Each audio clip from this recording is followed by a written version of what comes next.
മലയാളി പ്രേക്ഷകർക്ക് ഏറെ സുപരിചിതയായ ഒരു നടിയാണ് അനുമോൾ. ചായില്യം, ഇവൻ മേഘരൂപൻ, വെടിവഴിപാട് എന്നീ സിനിമകളിലൂടെയാണ് അനുമോൾ പ്രേക്ഷകരുടെ മനസ്സിൽ ഇടം നേടിയത്. കണ്ണുള്ളെ, രാമർ, ശൂഷൻ എന്നീ തമിഴ് ചിത്രങ്ങളിലൂടെ സിനിമാ ജീവിതം ആരംഭിച്ച നടി ഇവൻ മേഘരൂപൻ എന്ന ചിത്രത്തിലൂടെയാണ് മലയാള സിനിമയിലെത്തുന്നത്.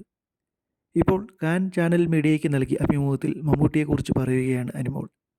എം.ഡി. വാസുദേവൻ നായരുടെ തിരക്കഥയിൽ മമ്മൂട്ടിയെ കേന്ദ്ര കഥാപാത്രമാക്കി രഞ്ജിത്ത് സംവിധാനം ചെയ്ത കടുകണ്ണാവെ ഒരു യാത്രക്കുറിപ്പ് എന്ന ചിത്രത്തിൽ അനുഭവമാണ് അനുമോൾ പറയുന്നത്. മനോരഥങ്ങൾ എന്ന ആന്തോളജി ചിത്രത്തിലെ ഒരു കഥയായിരുന്നു ഇത്. ആ സിനിമയ്ക്ക് മുമ്പ് മമ്മൂക്കയുടെ പെർഫോമൻസൊക്കെ ഞാൻ സ്ക്രീനിൽ മാത്രമേ കണ്ടിരുന്നുള്ളൂ. നേരിട്ട് കാണാൻ പറ്റുന്നതൊരു ഭാഗ്യമല്ലേ. ആ സിനിമയിൽ സിങ്ക് സൗണ്ടായിരുന്നു. അപ്പോൾ എല്ലാവരും പുറത്തു പോകാൻ പറയുമ്പോഴും ഞാൻ മോണിറ്ററിൻ്റെ അടുത്ത് ഒട്ടി നിൽക്കുമായിരുന്നു. എനിക്ക് അദ്ദേഹത്തെ കാണാൻ വേണ്ടിയിട്ടായിരുന്നു അത്. അദ്ദേഹം എങ്ങനെയാണ് അദ്ദേഹത്തിൻ്റെ ബോഡി യൂസ് ചെയ്യുന്നതൊക്കെ അറിയണമായിരുന്നു. നമ്മളെക്കാളൊക്കെ എത്രയോ സീനിയറായ വ്യക്തിയാണ് മമ്മൂക്ക. നമുക്ക് പലപ്പോഴും മടിയായിരിക്കും.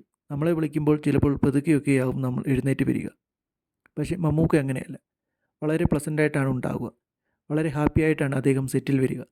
മമ്മൂക്കയുടെ എനർജി തന്നെയാണ് അദ്ദേഹത്തെ ഒരു സൂപ്പർ സ്റ്റാറായി ഇത്രയും കാലം സിനിമയിൽ നിർത്തിയത്.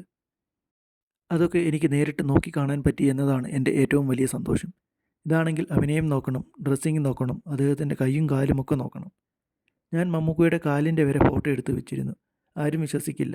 ഞാൻ മൊത്തത്തിൽ മമ്മൂക്കയെ സ്കാൻ ചെയ്തുകൊണ്ടിരിക്കുകയായിരുന്നു എന്നാണ് അനുമോൾ പറയുന്നത്.